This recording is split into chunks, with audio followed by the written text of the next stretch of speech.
Welcome to inspire physics classes friends. I hope आप सभी अच्छे होंगे और आपकी एग्ज़ाम की तैयारी भी बहुत अच्छी चल रही होगी। दोस्तों आज हम आपके लिए लेकर के आ गए हैं फ्लड मैकेनिक यानी तरल यांत्रिक का पार्ट नंबर 2। इसके पार्ट नंबर 1 में हमने इसके पहले वाले 20 क्वेश्चन कंप्लीट कर लिए हैं और आज हम करेंगे 21वें क्वेश्चन से आगे। दोस्तों आज का ये वीडियो है वो बहुत ही अच्छा होने वाला है, क्योंकि दोस्तों इस वीडियो के अंदर हमारी जो रेनॉल्ड संख्या एवं बर्नौली प्रमेय या बर्नौली समीकरण के जितने भी इंपॉर्टेंट क्वेश्चन है उन सभी क्वेश्चनों को डिस्कस करेंगे।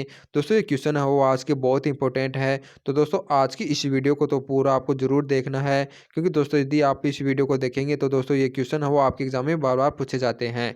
तो दोस्तों शुरुआत करते हैं आज की इस वीडियो की और देखते हैं हमारा इस टॉपिक का 21वां क्वेश्चन है। 21वें क्वेश्चन में आपको दिया हुआ है कि निम्न में से किस स्थिति में नली में द्रव का प्रवाह अधिक रेखीय होगा।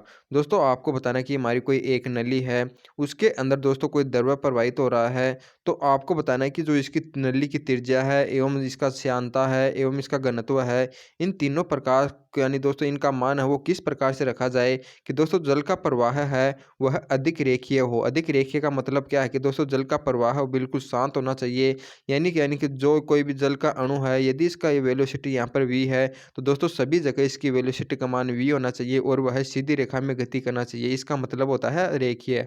और तो दोस्तों याद रखना हमारी एक संख्या होती है रेनॉल्ड्स संख्या एन ए। तो दोस्तों एन ए का मान जितना हमारा कम होगा तो दोस्तों हमारा जो जल का प्रवाह होता है उतना ही अधिक रेखीय होता है। यानी दोस्तों रेनॉल्ड्स संख्या का मान जितना कम रखेंगे, हमारा जो जल का प्रवाह होता है उतना ही अधिक रेखीय होगा। यदि रेनॉल्ड्स संख्या का मान अधिक होगा तो दोस्तों हमारा जो जल का प्रवाह होता है वो विक्षुब्ध प्रवाह यानी दोस्तों हमारा अरेखीय प्रवाह होता जाता है। तो इस कारण दोस्तों याद रखना हमारा जो रेनॉल्ड्स संख्या का जो फॉर्मूला होता है वो आपको पता होगा, वी रो आर अपॉन में नीटा होता है। तो यहाँ से अपन देखते हैं कि दोस्तों यदि हमें रेनॉल्ड्स संख्या का मान हमें न्यूनतम रखना है, तो रेनॉल्ड्स संख्या का मान कम रखने के लिए हमें दोस्तों घनत्व एवं जो त्रिज्या है इन दोनों को कम रखना होगा और नीटा के मान को अधिक रखना होगा। तो ही दोस्तों हमारा रेनॉल्ड्स संख्या का मान कम होगा और रेनॉल्ड्स संख्या का मान कम होगा तो हमारा प्रवाह होगा वो अधिक रेखीय होगा। तो इस प्रकार से इसका जो राइट हो जाएगा वो जाएगा ऑप्शन नंबर बी वाला। यानी रेनॉल्ड्स संख्या का मान कम करने के लिए हमें इसका घनत्व भी कम रखना पड़ेगा, त्रिज्या भी कम रखनी पड़ेगी और जो हमारा श्यानता है उसका मान अधिक रखना पड़ेगा। तो इसका राइट हो जाएगा ऑप्शन नंबर बी, कम त्रिज्या की नली में अधिक श्यान एवं कम घनत्व का द्रव बहे। यानी दोस्तों घनत्व कम, त्रिज्या भी कम एवं श्यान अधिक होगा तो ही हमारा जो प्रवाह होगा वो क्या होगा, अधिक रेखीय। तो इसका राइट हो जाएगा ऑप्शन नंबर बी। दोस्तों क्वेश्चन बहुत ही अच्छा है। अब देखते हैं आपका 22वां क्वेश्चन है। जो 22वां क्वेश्चन है इसमें क्या दिया हुआ है कि पटलित प्रवाह में नली की दीवार के साथ इस संपर्क में द्रव का प्रवाह होगा। दोस्तों आपको बताना है कि पटलित प्रवाह हो या दोस्तों हमारा जो रेखीय प्रवाह होता है, पटलित प्रवाह को दोस्तों हमारे रेखीय प्रवाह बोलते हैं। तो या हमें पूछा गया है कि इस प्रवाह के अंदर दोस्तों हमारा जो दीवार के नज़दीक जो द्रव है यानी जो द्रव की सतह है इसकी वेलोसिटी दोस्तों आपको बतानी है कितनी होती है, इसका वेग कितना होगा। तो दोस्तों याद रखना ये हमारे जो जो दीवार होती है एवं जो जल के अणु होती हैं उन दोनों के मध्य दोस्तों घर्षण का मान अधिक होता है, यानी घर्षण अधिक लगने के कारण तो इस यहाँ पर जो जल का जो वेग होता है वो होता है शून्य। तो इसका राइट हो जाएगा ऑप्शन नंबर बे यानी ए वाला। क्योंकि दोस्तों हमारा कोई भी पाइप है उसके अंदर जल यदि दोस्तों हमारा जो पटलित प्रवाह के रूप में यानी दोस्तों अनेक परतों के रूप में बह रहा है, तो दोस्तों हमारा जो पाइप की दीवार के वाला नज़दीक है कि वो जो परत है पानी वाली दोस्तों वो स्थिर रहेगी और बीच वाली जो परतें हैं दोस्तों वो आगे बढ़ती हैं। तो इसी के कारण दोस्तों हमारे पाइप में इस प्रकार से आगे पानी बढ़ता है। तो याद रखना पटलित प्रवाह के अंदर नली की दीवार के साथ के संपर्क में जो द्रव का वेग होता है वो होता है शून्य। तो इसका राइट आंसर जाएगा ऑप्शन नंबर ए। अब आपके लिए 23वां क्वेश्चन है। जो 23वां क्वेश्चन है दोस्तों इसमें क्या पूछा गया है कि विक्षुब्ध प्रवाह में नली की दीवार के साथ संपर्क में अणुओं का वेग होता है। विक्षुब्ध प्रवाह का मतलब होता है कि दोस्तों यानी कि जब जल के अणु है दोस्तों यानी जिग जैग गति करिए। जिग जैग का मतलब है कि दोस्तों ये जो अल्का अणु है यहाँ से टकरा कर यहाँ पर, यहाँ से टकरा कर ऐसे, यानी दोस्तों इस प्रकार के यानी शांत प्रवाह न हो दोस्तों, यानी कि जो जल के अणु है वो इस प्रकार से गति करें। तो आपको बताना है कि जो हमारी दीवार की सतह के मध्य जो नज़दीक अणु होंगे वो किस प्रकार से गति करेंगे। इसकी वेलोसिटी शून्य होगी, अधिकतम होगी या क्रांतिक वेग के तुल्य होगी या कोई भी मान ग्रहण कर सकती है। दोस्तों इसका राइट आंसर जाएगा ऑप्शन नंबर डी वाला। क्योंकि दोस्तों हमारे जो विक्षुब्ध प्रवाह के अंदर क्या होते हैं कि सतह के नज़दीक जो जल के अणु होते हैं वो चेंज होते रहते हैं, यानी कि ये अणु है यहाँ पर आ गया, फिर यहाँ से यहाँ, यहाँ से यहाँ, यहाँ से यहाँ। तो दोस्तों इन यहाँ पर जो अणु होंगे उसकी वेलोसिटी का मान कुछ भी हो सकता है, अपन निश्चित नहीं कह सकते कि शून्य होगा या अधिकतम होगा। तो इसका राइट आंसर जाएगा ऑप्शन नंबर डी। अब आपके लिए नेक्स्ट क्वेश्चन है, जो 24वां क्वेश्चन है, इसमें दिया हुआ है कि किसी प्रवाह में रेनॉल्ड्स संख्या का अनुपात है। दोस्तों आपको बताना है कोई हमारा जल का प्रवाह हो रहा है, इसके अंदर दोस्तों हमारी एक रेनॉल्ड्स संख्या एन होती है। मैंने बताया था कि दोस्तों इसका मान जितना कम होता है, हमारा जो इसका प्रवाह होगा उतना ही अधिक रेखीय होगा, और इसका मान यदि हमारा अधिक होता है तो जल का प्रवाह हमारा विकसित प्रवाह होता है। तो दोस्तों जो रेनॉल्ड्स संख्या होती है वो आपको बताना है कि कौन कौन सी संख्याओं का अनुपात होता है। तो दोस्तों याद रखना, जो हमारी रेनॉल्ड्स संख्या होती है वो इज इक्वल टू किसके बराबर होती है। दोस्तों हमारा जो जल का जो जड़त्व बल होगा और अपॉन में हमारा जो श्यान बल होता है, इन दोनों के अनुपात को ही दोस्तों हमारा क्या कहते हैं, रेनॉल्ड्स संख्या कहते हैं। और इसका जो फॉर्मूला होता है वो वी रो आर अपॉन में नीटा होता है। तो दोस्तों याद रखना, जो रेनॉल्ड्स संख्या होती है वो जड़त्व बल एवं में हमारा श्यान बल होती है, उसी के अनुपात को रेनॉल्ड्स संख्या कहते हैं। तो इसका राइट आंसर जाएगा ऑप्शन नंबर सी। दोस्तों ये रेनॉल्ड्स संख्या से संबंधित क्वेश्चन है, वो दोस्तों आपके एग्जाम में जरूर पूछा जाता है। तो रेनॉल्ड्स संख्या का दोस्तों टॉपिक है, इसका फॉर्मूला, ये किस किस का अनुपात होता है, यदि इसका मान अधिक होता है तो हमारा जल का प्रवाह कैसा होता है, इसका मान कम होता है तो जल का प्रवाह कैसे होता है। तो ये दोस्तों जितने भी क्वेश्चन वो आपको क्लियर कर लेने हैं, क्योंकि इनमें से आपके एग्जाम में क्वेश्चन पूछा जाता है। अब आपके लिए 25वां क्वेश्चन है। दोस्तों हमारा जो 25वां क्वेश्चन है, इसमें क्या दिया हुआ है कि असमान परिच्छेद की क्षैतिज नली में जल प्रवाहित हो रहा है, तो नली के संकीर्णित भाग में जल का वेग अधिकतम होगा, दाब न्यूनतम होगा, या दाब अधिकतम होगा वेग न्यूनतम होगा, या दोनों ही अधिकतम होंगे, या दोनों ही न्यूनतम होंगे। दोस्तों इस क्वेश्चन में आपको क्या दिया हुआ कि दोस्तों आपके पास कोई असमान यानी आकार वाली कोई एक नलिका है। तो दोस्तों आपको बताना है इसका जो संकीर्णतम भाग होगा, यानी दोस्तों सबसे सकड़ा भाग होगा, वहां पर बताना है कि दोस्तों इसका जो वेग एवं दाब होते हैं वो किस प्रकार से होंगे, यानी न्यूनतम होंगे या अधिकतम होंगे। तो दोस्तों याद रखना, जो हमारी अविरतता यानी दोस्तों हमारी जो कंटिन्यूटी इक्वेशन है उसके अनुसार हम जानते हैं कि दोस्तों हमारा जो क्षेत्रफल एवं जो वेलोसिटी का जो यानी दोस्तों गुणनफल होता है वो हमेशा नियत होता है। या यहाँ से अपन कह सकते हैं कि दोस्तों हमारा जो वेलोसिटी का मान है वो क्षेत्रफल की व्युत्क्रमानुपाती होती है। तो दोस्तों जहाँ पर हमारी नली यानी अधिक सकड़ी होगी वहाँ पर वेलोसिटी का मान अधिकतम होगा। तो दोस्तों इसका जो राइट आंसर होगा या तो ए में से होगा या बी में से होगा, यानी दोस्तों वेग अधिकतम होगा। दोस्तों दाब के लिए दोस्तों आपको पता होना चाहिए, जो हमारी बर्नौली इक्वेशन है दोस्तों उसका इक्वेशन क्या होता है, P इज इक्वल टू यानी P plus rho g h plus 1/2 mv² और इज इक्वल टू दोस्तों इसका जो मान होता है वो हमारा नियत होता है। दोस्तों याद रखना, ये हमारी जो इक्वेशन है ये बर्नौली इक्वेशन है। तो इसके अनुसार क्या है कि दोस्तों हमारे किसी भी स्थान पर दाब एवं इसके दोस्तों हमारे जो ऊंचाई यानी जो हमारा गुरुत्वीय स्थितिज ऊर्जा होती है या इसकी गतिज ऊर्जा होती है, दोस्तों इन तीनों का योग हमेशा नियत होता है। तो यहाँ से अपन देखते हैं कि दोस्तों जहाँ पर यानी दोस्तों इन तीनों का योग हमेशा नियत रहता है।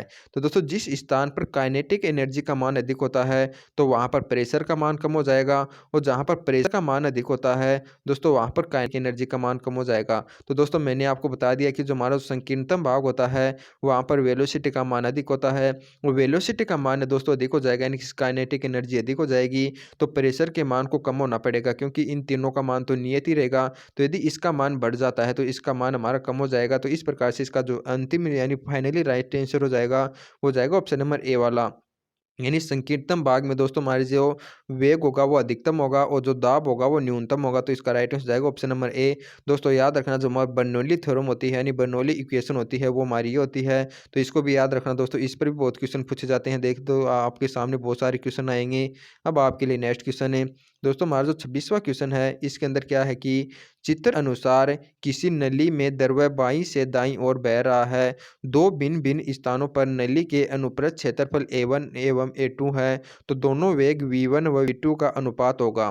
दोस्तों आपको क्या दिया हुआ कि एक आपके पास इस प्रकार से नली है, दोस्तों यहाँ पर इसका जो क्षेत्रफल A1 है यहाँ पर A2 है, तो आपको बताना कि यहाँ पर जो हमारा वेग है V1 और यहाँ पर वेग है V2, इन दोनों का अनुपात बताना क्या होगा। तो दोस्तों हमारी जो कंटिन्यूटी इक्वेशन होती है या सांत्यता समीकरण या अविरतता का समीकरण होता है, दोस्तों मैंने आपको बताया था वो क्या होता है, A is equal to A into V O का मान होता है दोस्तों हमारा नियत होता है।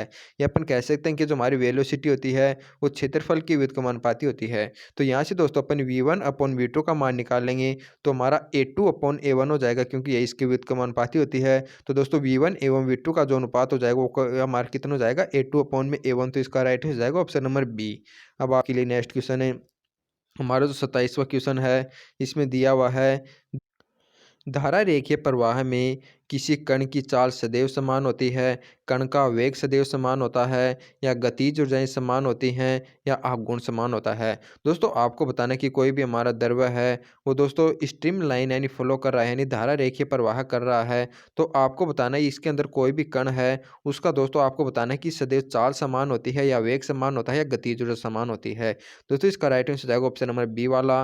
दोस्तों याद रखना इसकी चाल तो हमारी समान होती ही होती है, लेकिन दोस्तों इसकी जो डायरेक्शन होती है वो भी दोस्तों हमारी चेंज नहीं होती, यानी दोस्तों वो है सीधी रेखा में गति करेगा और समान वेलोसिटी से गति करता है, यानी समान स्पीड से गति करता है। तो अपन कह सकते हैं कि दोस्तों इसका वेग का मान समान होता है। तो इसका जो राइट आंसर हो जाएगा वो जाएगा ऑप्शन नंबर बी वाला। यानी धारा रेखीय प्रवाह के अंदर दोस्तों हमारा किसी कण का वेग होता है वो सदैव समान होता है। तो इसका जो राइट आंसर जाएगा ऑप्शन वो जाएगा ऑप्शन नंबर बी वाला।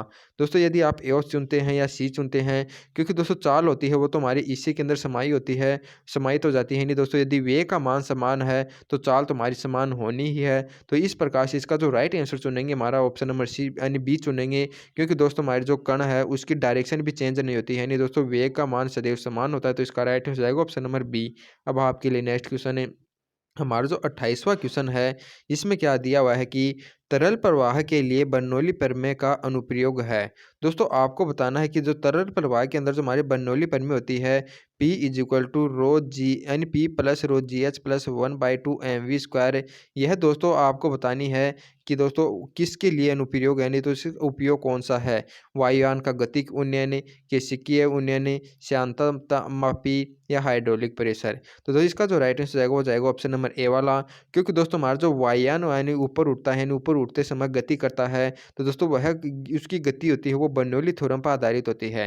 क्योंकि दोस्तों हमारे जो वायुयान होते हैं उसके जो पंख होते हैं दोस्तों वो इस प्रकार से बनाए जाते हैं, यानी इस प्रकार से। तो दोस्तों इसके कारण क्या होता है कि इसके जो ऊपर के भाग में दोस्तों वायु की वेलोसिटी का मान अधिक होता है, और पंख के नीचे दोस्तों हमारी जो वेलोसिटी यानी वायु है वो स्थिर अवस्था में रहती है, यानी इसकी वेलोसिटी का मान बहुत ही कम होता है। तो दोस्तों ऊपर यानी वेलोसिटी का मान अधिक होने के कारण यानी काइनेटिक एनर्जी का मान अधिक होने के कारण प्रेशर का मान हमारा कम हो जाता है, क्योंकि बर्नौली थ्योरम के अनुसार इन तीनों का योग हमेशा नियत होना चाहिए। तो ऊपर वाले भाग में यदि वेलोसिटी का मान अधिक हो जाता है तो दोस्तों हमारा प्रेशर का मान कम हो जाता है, और ऊपर दोस्तों यदि वायु दाब हमारा कम हो गया है तो हमारी जो एरोप्लेन होती है वो ऊपर उठ जाती है। तो इस प्रकार दोस्तों वायुयान की गति का जो दोस्तों हमारा जो वायुयान गति करता है, तो दोस्तों उसके अंदर जो हमारे काम करता है वो हमारी बर्नौली प्रमेय काम करती है। तो अपन कह सकते हैं कि वायुयान का जो गतिक उन्नयन है वो एक बर्नौली प्रमेय का ही अनुप्रयोग है। तो इसका जो राइट आंसर जाएगा वो जाएगा ऑप्शन नंबर ए। अब आपके लिए नेक्स्ट क्वेश्चन है दोस्तों, हमारा जो 29वां क्वेश्चन है इसमें दिया हुआ है कि भौतिक तुलना के पलड़े साम्य में है, दाएं पलड़े के नीचे वायु प्रवाहित करने पर वह ऊपर उठेगा, नीचे उठ जाएगा, अस्थिर रहेगा, या समान स्तर पर ही रहेगा। दोस्तों आपको बताना है कि हमारा कोई इस प्रकार से कोई तुलना है। दोस्तों इसका जो हमारा दाएँ वाला दोस्तों ये जो पलड़ा है, यानी दाएँ वाला पलड़ा दोस्तों हमारा ये हो जाएगा, यदि इसके नीचे दोस्तों अपन वायु को प्रवाहित करते हैं दोस्तों, वायु का वेलोसिटी का वेग बढ़ा देते हैं, तो आपको बताना है कि दोस्तों ये जो पलड़ा होगा वो नीचे आएगा, ऊपर जाएगा, या अस्थिर रह जाएगा दोस्तों, या एक जगह रहेगा। दोस्तों इसका जो राइट आंसर रहेगा वो जाएगा ऑप्शन नंबर बी वाला, यानी दोस्तों नीचे आएगा। इसका कारण क्या है कि दोस्तों मैंने आपको बताया था कि जहाँ पर काइनेटिक एनर्जी का मान अधिक हो जाता है तो दोस्तों बर्नौली थ्योरम के अंदर वहाँ पर प्रेशर का मान कम हो जाता है, क्योंकि दोस्तों प्रेशर, स्थितिज ऊर्जा एवं काइनेटिक एनर्जी तीनों का योग हमारा अचर होना चाहिए। तो काइनेटिक एनर्जी का मान दोस्तों यहाँ पर अधिक हो गया है तो प्रेशर का मान कम हो जाएगा, और प्रेशर का मान दोस्तों कम होने के कारण जो पलड़ा होगा यानी कि वायुदाब कम हो गया तो हमारा नीचे आ जाएगा। तो इसका राइट आंसर आएगा ऑप्शन नंबर बी। यानी भौतिक तुलना के दोस्तों यदि पलड़े साम्य में है तो दाएं पलड़े के नीचे यदि वायु प्रवाहित करेंगे तो दोस्तों पलड़ा होगा वो बायां दाएं वाला वो हमारा नीचे आ जाएगा। तो इसका राइट आंसर आएगा ऑप्शन नंबर बी। यानी दोस्तों हमारे जो बर्नौली थ्योरम के क्वेश्चन है ये भी बहुत इंपॉर्टेंट है। दोस्तों बर्नौली थ्योरम के अनुसार आपको तो यही याद रखना है, जहाँ पर वेलोसिटी का मान अधिक हो जाएगा वहाँ पर हमारा प्रेशर का मान कम हो जाएगा। दोस्तों अधिकतर क्वेश्चन होते हैं वो हमारे इसी कंसेप्ट पर आधारित होते हैं। तो इस प्रकार से इसका राइट आंसर आएगा ऑप्शन नंबर बी। अब आपके लिए हमारा 30वां क्वेश्चन है, जो हमारा 13 क्वेश्चन है, इसमें क्या दिया हुआ है कि कनित्र का सिद्धांत आधारित होता है। दोस्तों आपको बताना कनित्र का मतलब क्या होता है कि दोस्तों पेंट गन, यानी दोस्तों हमारे जो कलर करने वाली जो मशीन होती है वो आपको बताने की दोस्तों किस सिद्धांत पर आधारित होती है। तो इसका राइट आंसर जाएगा ऑप्शन नंबर ए वाला, यानी बर्नौली प्रमेय पर आधारित होती है। दोस्तों गन यानी जो हमारी जो पेंट गन होती है उसके अंदर होता क्या है कि दोस्तों यानी सिरे पर यहाँ पर एक कलर का डिब्बा लगा होता है, और दोस्तों ये है किसी नली से ऊपर रखा हुआ होता है, और दोस्तों इसके अंदर क्या कहते हैं कि यानी दोस्तों हमारी मशीन चलती है, इस मशीन से दोस्तों तेज गति से यहाँ पर वायु आती है। दोस्तों यहाँ पर यदि वायु का इस नली के अंदर वेलोसिटी का मान अधिक होता है, तो दोस्तों यहाँ पर इस नली में दाब हमारा बिल्कुल कम हो जाता है। तो यानी दोस्तों इस डब्बे में जो कलर है वो हमारा ऊपर यानी चला जाता है, इस नली में आ जाएगा और इस नली के यानी जो वायु के वेग कणों के साथ दोस्तों वह बहु यानी अधिक स्पीड से बाहर की ओर निकलेगा और उसको अपन जिस पर भी कलर करना है तो वहाँ पर कलर को इस पर हम डाल देते हैं। तो दोस्तों यहाँ पर हमारा कलर हो जाता है। तो इस प्रकार से दोस्तों हमारी जो कणितर मशीन है वह किस पर आधारित होती है, बर्नौली प्रमेय पर। यानी यहाँ पर यदि वेलोसिटी का मान अधिक होता है तो दाब कम हो जाता है। इसी के कारण दोस्तों हमारा ये इस डिब्बे के अंदर कलर होता है वो ऊपर उठता है। तो दोस्तों याद रखना इस प्रकार से जो कणितर होता है उसके अंदर पे भी हमारी यानी बर्नौली प्रमेय लागू होती है। तो इसका राइट आंसर जाएगा ऑप्शन नंबर ए। अब देखते हैं आपके लिए हमारा 31वां क्वेश्चन है। 31वें क्वेश्चन में क्या दिया हुआ है कि 2 सेंटीमीटर व 4 सेंटीमीटर व्यास की दो नलियां जल की प्रमुख वितरण नली से जोड़ी गई हैं। तो 2 सेंटीमीटर व्यास वाली नली में जल का प्रवाह होगा।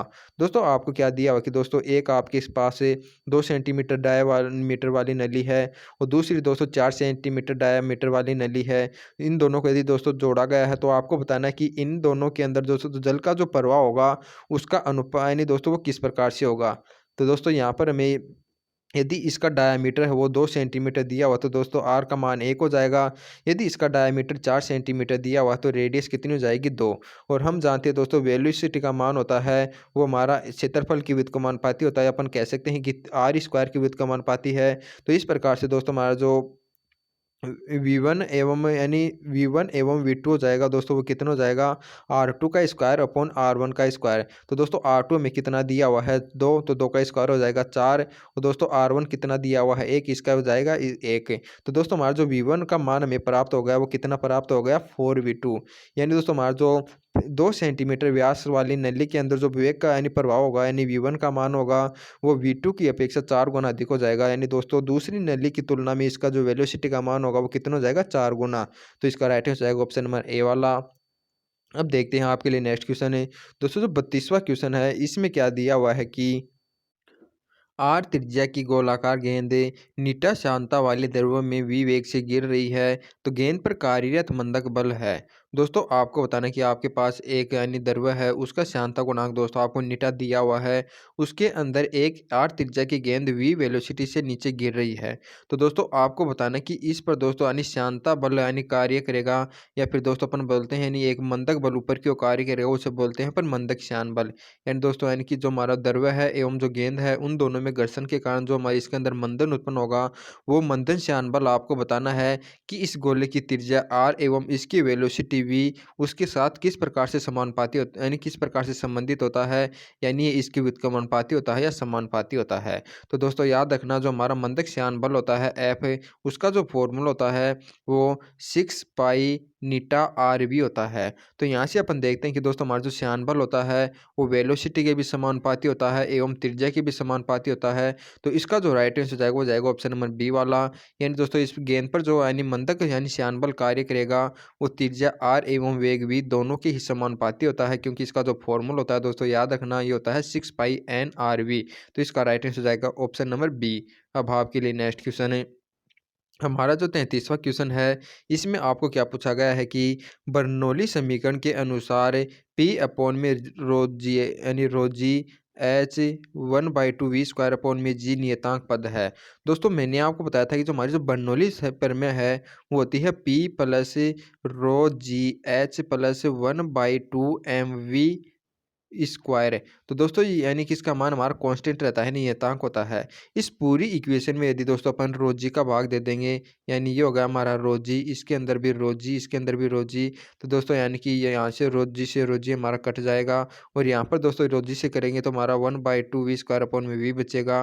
तो दोस्तों आपको बताना कि फिर ये तीनों मान बच जाते हैं। इन तीनों मान को यदि दोस्तों यदि क्रम से क्या क्या लाएंगे यानी ए बी सी हैं तो इन तीनों को क्या कहेंगे। तो दोस्तों याद रखना पी अपॉन में जो रोजी होता है इसको दोस्तों अपन दाब शीर्ष कहते हैं और जो एच होता है दोस्तों इसको गुरुत्व शीर्ष कहते हैं और जो 1/2 वी स्क्वायर अपॉन में जी होता है इसको वेग वेग शीर्ष कहते हैं। दोस्तों यहाँ से यदि क्वेश्चन हाँ आपको डायरेक्टली पूछ सकता है कि बर्नौली हमारा जो प्रमेय होती है बर्नौली समीकरण होता है उसके अंदर पी अपॉन में रोजी को क्या कहते हैं। तो दोस्तों याद रखना यहाँ पर जो प्रेशर होता है तो इसके कारण इसको दाब शीर्ष करेंगे। यहाँ पर दोस्तों जो एच होती है यानी दोस्तों यहाँ पर स्थिति जो होती है गुरुत्व के कारण इसलिए दोस्तों इसको अपन गुरुत्व शीर्ष कहते हैं एच को। और ये जो हमारा 1/2 वी स्क्वायर अपॉन में जी है, इसको अपन क्या कहेंगे, वेग शेड्स। तो इसका राइट हो जाएगा ऑप्शन नंबर सी। अब आपके लिए नेक्स्ट क्वेश्चन है, हमारा जो 34वां क्वेश्चन है, इसमें क्या दिया हुआ है कि वायुयान के उड़ते यानी वायु में उड़ते वायुयान का भार संतुलित होता है। दोस्तों में दिया हुआ कि वायु के अंदर हमारा जो वायुयान उड़ता है, तो दोस्तों इसका जो भार होता है यानी कि यह संतुलित होता है, वो किसके कारण होता है? वायु के उत्प्लावन बल के कारण जो वायु द्वारा विस्थापित वायु का भार के तुल्य होता है, या पंखों के ऊपर तथा नीचे की वायु की परतों में विभिन्न वेगों के कारण दाबांतर के कारण। दोस्तों इसका जो राइट आंसर जाएगा वो जाएगा ऑप्शन नंबर सी वाला। क्योंकि दोस्तों मैंने आपको बताया था कि जो हमारा जो वायुयान होता है वो वायु के अंदर उड़ता है, वो किस कारण उड़ता है? क्योंकि दोस्तों इसके जो पंख होते हैं वो इस प्रकार से होते हैं कि दोस्तों पंखों के ऊपर एवं जो नीचे होते हैं वो वहाँ पर वायु के वेलोसिटी में होता है दोस्तों, वो अलग अलग होते हैं। तो ऊपर वायु की वेलोसिटी का मान अधिक होने के कारण यहाँ पर दाब हमारा कम हो जाता है, और ऊपर यानी दाबांतर कम होने के कारण दोस्तों वायुयान है वो हमारा ऊपर उठता है। तो दोस्तों यहाँ पर हमें बी ऑप्शन में यही दिया हुआ है कि पंखों के ऊपर व नीचे वायु की परतों के विभिन्न वेगों के कारण उनमें यानी दाबांतर उत्पन्न होता है, और इसी दाबांतर के कारण दोस्तों हमारा जो वायुयान होता है वो हमारा संतुलित भार यानी उसका भार होता है वो संतुलित होता है, अर्थात वह ऊपर यानी नीचे से उड़ सकता है। तो इसका जो राइट आंसर है वो जाएगा ऑप्शन नंबर बी।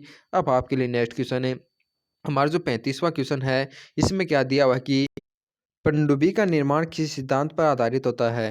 दोस्तों इस क्वेश्चन के अंदर आपको क्या बताना है कि दोस्तों हमारी जो पनडुब्बी बनाई जाती है वो आपको बतानी है कि कौन से यानी सिद्धांत को ध्यान में रख के दोस्तों बनाई जाती है। तो इसका राइट आंसर जाएगा ऑप्शन नंबर ए वाला, यानी आर्किमिडीज का सिद्धांत है। यानी दोस्तों हमारा जो आर्किमिडीज सिद्धांत क्या कहता है कि दोस्तों हमारा जो कोई भी यानी पदार्थ है दोस्तों, यदि वह पानी में डूबा हुआ है तो दोस्तों इस पर जो उत्प्लावन बल लगेगा ऊपर की ओर, वह दोस्तों वी रोज जी होता है।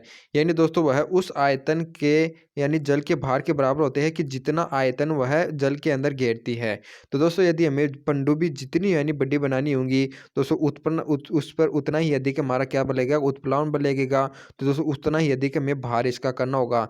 यानी दोस्तों जितना यानी अधिक यानी पनडुब्बी बनानी होगी दोस्तों उसका उतना ही अधिक हमें भार करना होगा।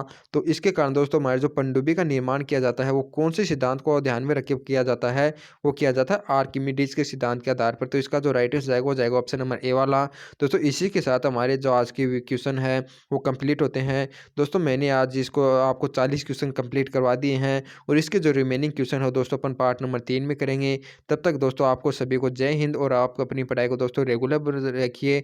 और दोस्तों ये क्वेश्चन आपको वास्तव में यदि आपको हेल्पफुल लगे हो, आपकी एग्जाम से रिलेटेड लगे हो, तो दोस्तों इस वीडियो को ज़्यादा से ज़्यादा शेयर कर दें, जिससे कि और भी बड़े बच्चे दोस्तों इसका फ़ायदा उठा सकें। और दोस्तों मैं भी आपके लिए दोस्तों मोटिव होकर और भी अच्छे अच्छे क्वेश्चन आपके लिए कलेक्ट कर सकूं। तो दोस्तों आप इस वीडियो को ज़्यादा शेयर करें, और इसको दोस्तों लाइक ज़रूर कर दें, जिससे कि दोस्तों यह वीडियो ऑटोमेटिक ही है और लोगों तक आनी प्रमोट हो जाएगा। तो इसका राइट अब देखते हैं।